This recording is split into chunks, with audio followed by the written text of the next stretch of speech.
So, what do you do when you have two favorite knives and you want to wear them both? You know what you do? You just make it work. So, years ago, this used to be my favorite knife, and actually, not even up until a year ago. And I hated the sheath, but the sheath was pretty big.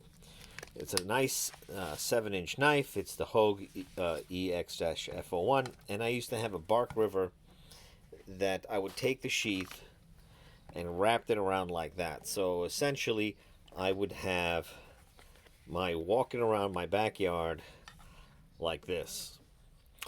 And I do a lot of wood processing because I got two stoves, so the stoves have to be fed. And I would use this for batoning, making little sticks or whatever. But I would use this knife for slicing. And back then it was the Bark River, Fox River in Stag Handle, which you'd probably seen in some of my older videos. But I would keep a slicing knife, so this would do all my food prep, like this Stuber Metal Knife Works. Love the style design. And then I would have a thicker blade for my stomping. Now, I know a lot of people say, "Oh, well, you get that one knife that does it all." No, you're not going to take a 4-inch knife and hack off limbs. You're just not going to do it. It's just absolutely ghetto.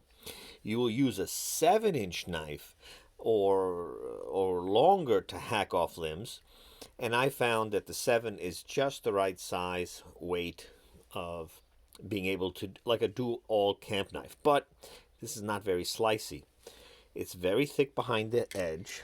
In fact, right behind the edge, it's like 50 thousandths. And mind you, a lot of the Kudeman knives are very thick behind the edge.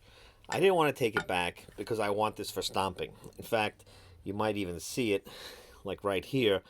I stomped a piece of wood, batoned it through, and it had a nail. And it still has a tiny nick in it, but it's really nothing. So what do you do when you have different needs? Just carry both knives. And if people think you're crazy, so what? They won't bother you. They won't talk to you when you don't want to talk to them. And you know what? Who cares? And that's really my attitude. Who cares? All I know is that I have the sharpest knives on me at all time. Why? Because I use our stropping method and our shark tooth compound. And again, you see me talk about these cardboard back sandpaper paddles. We make them yourself. I have plenty of videos on this. And just go have fun and don't care what anybody else thinks. And that's the fact, Jack.